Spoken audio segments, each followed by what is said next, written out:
Muitos dos especialistas da imprensa parecem não compreender a razão pela qual muitas pessoas são hesitantes com relação à vacina.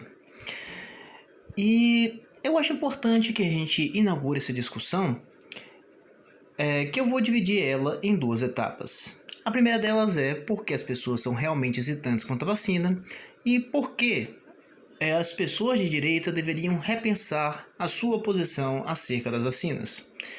Eu não vou esconder desde o início qual é a minha posição nesse assunto. Eu acho sim que as pessoas deveriam se vacinar. E eu particularmente me vacinei, tomei as 2 doses da vacina, pensando já em tomar minha terceira. Não tive nenhum tipo de efeito colateral significativo, nem nenhuma pessoa que eu conheço, e praticamente todos meus amigos e familiares tomaram, teve qualquer efeito adverso. Mas vamos tentar trabalhar essa discussão respeitando todos os lados, como é algo que deveria ser. Mas antes de começar essa discussão, eu peço para vocês curtirem, compartilharem, se inscreverem. Deixem seu feedback aqui, suas impressões, é um tema polêmico, então eu espero não deslizar em nenhum momento. Então, entre as pessoas, começando aqui obviamente pela parte da hesitação das pessoas em tomarem vacina, vamos colocar 2 tipos de pessoas. Tem pessoas que têm convicções científicas bastante claras com relação a isso, com relação ao seu ceticismo, e tem outras que na verdade estão hesitantes devido ao contexto político. Como assim contexto político? Olha, nós somos cidadãos que estamos acostumados a viver em um ambiente democrático. Ou seja, nós temos em mente que nosso convencimento e nossa maneira de pensar é sempre baseada no diálogo, no debate, para que assim possamos tomar decisões inteligentes.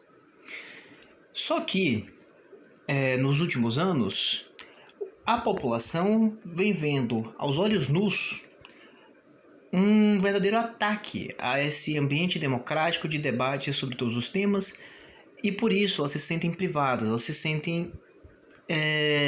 existe uma falta, um abismo dentro do debate público para que as pessoas vejam as suas dúvidas, suas reticências e seus ceticismos esclarecidos pelas diversas pessoas, porque o ambiente em que se faz isso é sem dúvida um ambiente do debate público aberto. Só que desde 2016, as grandes elites dos Estados Unidos tomaram um susto com a eleição de Donald Trump.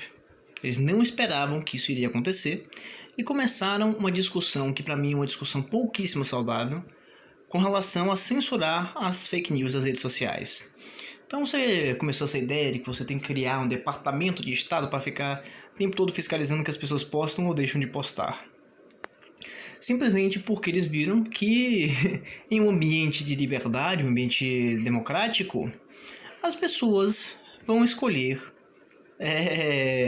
manifestar até mesmo repúdio às suas ideias. Não importa se você é ricão, não importa se você é poderoso, você pode acabar descobrindo que as pessoas de fato não gostam tanto de você quanto seus puxa-sacos podem te levar a crer. E na medida que as pessoas se viram privadas desse espaço vital, e elas passaram a ver nos órgãos e instituições tradicionais onde o debate público aconteceria com menor credibilidade. Ou seja, quando a gente olha a Rede Globo, a CNN, ou qualquer outra rede de comunicação, as pessoas ficam lembrando, mas tem um pensamento aqui, uma dúvida, um questionamento, uma tese, uma ideologia, que eu queria que a pessoa que está ali falando todo certão das suas convicções, ele debatesse, para ver se ele está tão certo assim mesmo. Porque ele não chama aqui aquele cara que eu vi na internet e tem opiniões inteligentes, bem fundamentadas, para debater com ele. E aí a gente pode ver se o que eu vi na internet e o que o cara está dizendo na TV, vamos comparar aqui e eu vou ter minha própria impressão.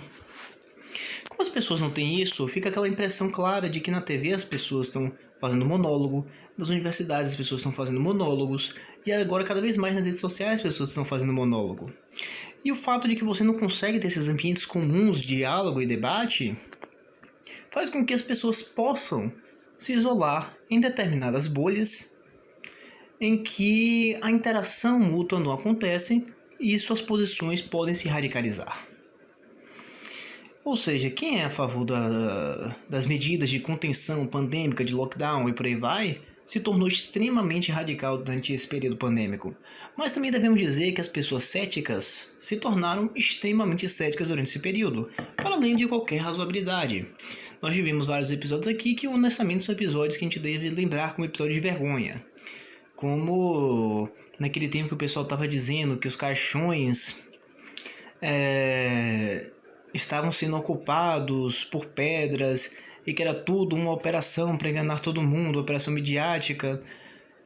Cara, imagina o tamanho do erro. Isso é de fato um erro que passou também a minar a credibilidade dos meios alternativos. Então a gente tem um cenário em que a população não sabe em quem confiar. Em que eles confiam. E nessa falta de confiança, você entende a hesitação com a vacina.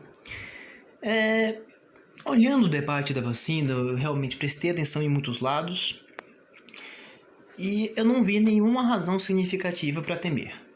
Essa foi a minha posição. Mas claro, uma posição que veio após eu ponderar as reticências que foram colocadas, por exemplo, por um doutor Alessandro Loyola, reticências foram colocadas por várias pessoas lá dos Estados Unidos. O dos Estados Unidos é um lugar que tem um debate um pouquinho mais efervescente, apesar dos pesares. Eu pude ver vários doutores e especialistas que eram contra, mas eu vi que simplesmente não pareciam bater os dados. Que cada dia que a vacinação passava, menos eu via todo o terror que o pessoal pregava. Então eu fiquei claro, não, minha posição é bem definida, eu não vejo razão para o ceticismo. Contudo, como as pessoas não acreditam tanto, não se veem representadas tanto, se veem hostilizadas tanto pelas universidades, por esses meios que são os meios de aferição de credibilidade científica, elas não querem acreditar em nenhum dos dados, não querem acreditar em nenhuma e qualquer informação que o pessoal divulga.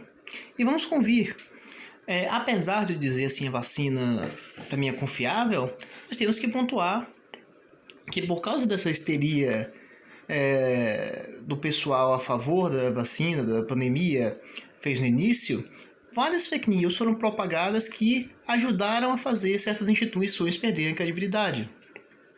Por exemplo, você tem lá o Instituto Butantan publicando que era fake news que a Coronavac exigia uma terceira dose. E agora estamos tomando, né? Também tem outra postagem também do Instituto Butantan, veja, um instituto respeitadíssimo no Brasil, que sempre teve um alto grau de credibilidade e está se minando a sua confiabilidade. Que eles falavam que as vacinas iriam acabar com 100% no número de mortos.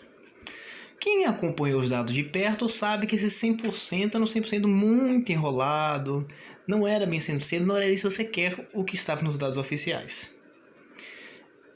Também tem aquela questão das internações graves que não ia mais acontecer e aconteceram.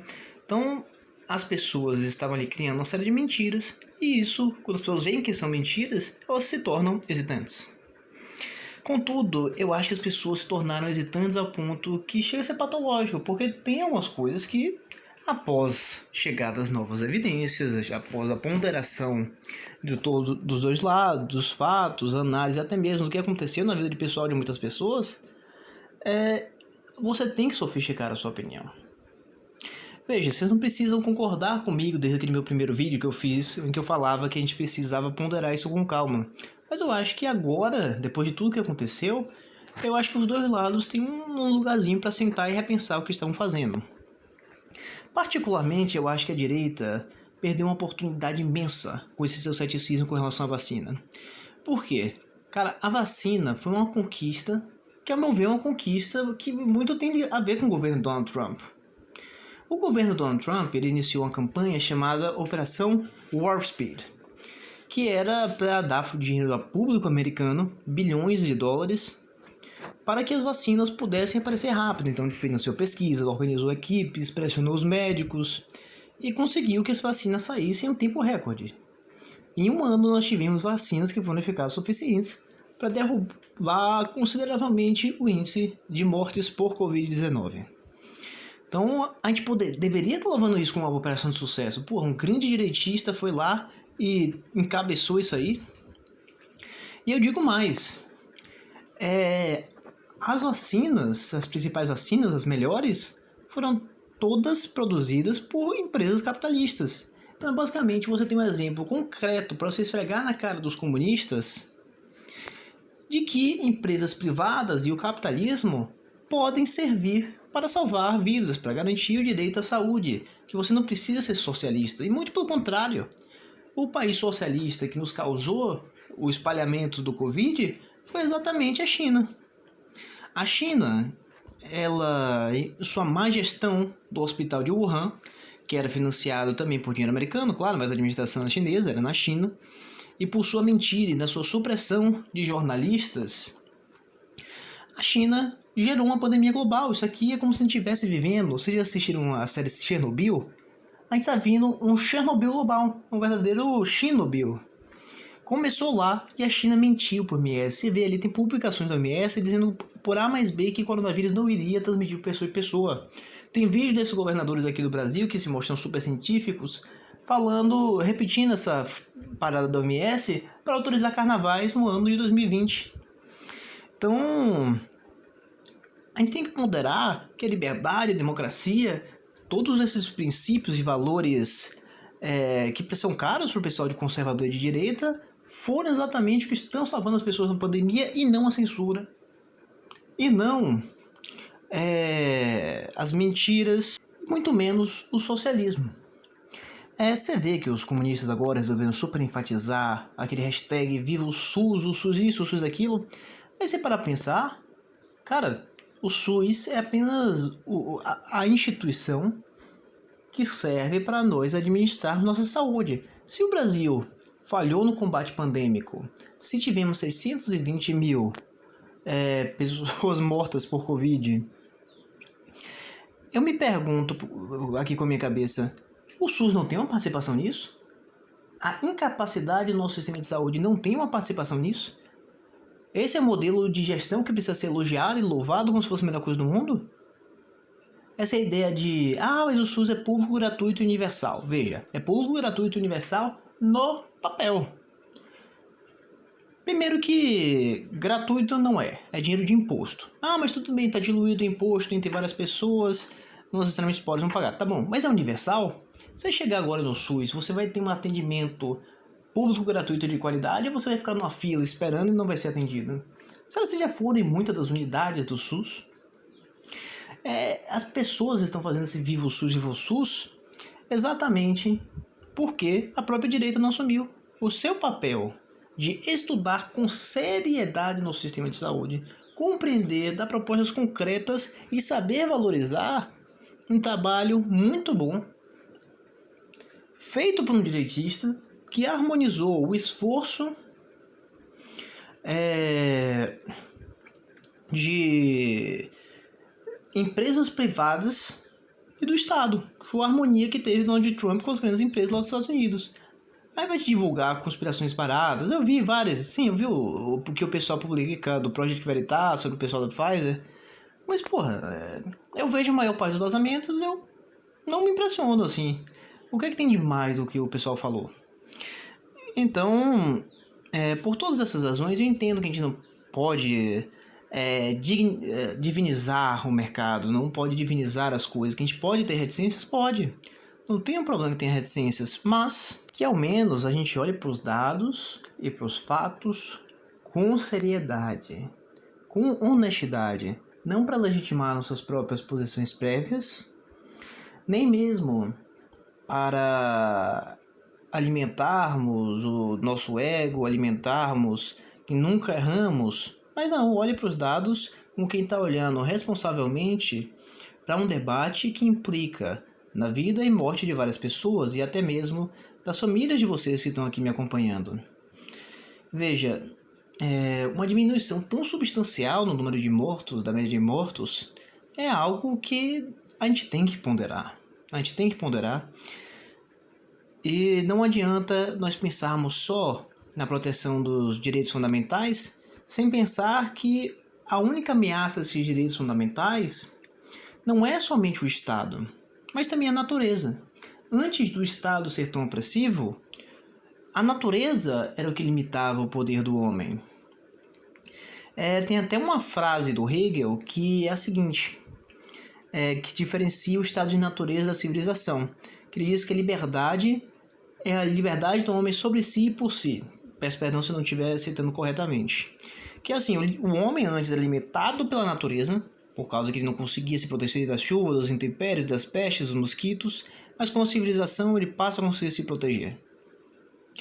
Então, parte de tal civilização é isso. É vencer essa força da natureza que também pode ser opressiva. Imagine agora você no meio do mato, principalmente quem mora em cidade grande. Eu tô falando do mato, não tô falando do interiorzinho, que você tem uma fazendinha, não. Eu tô falando do mato lá no meio da Amazônia, tá ligado? Você imagina a quantidade de fatores da natureza que poderiam te matar ali e que graças à civilização você consegue conter. Então a gente tem que pensar na ameaça que também representa a natureza a nós. Então, pensar em liberdade deve ser pensar em liberdade em um sentido amplíssimo. Caramba, eu tô terminando um debate sobre liberdade, que interessante. Que é uma liberdade não somente com relação ao Estado, ou seja, a liberdade negativa, mas também uma liberdade sobre a natureza. E eu diria, talvez eu trate com mais detalhe em outro vídeo, uma liberdade de nossas almas. Muito obrigado pela atenção e lembrando sempre, compartilhem, se inscrevam, comentem e ajudem o canal. Obrigado.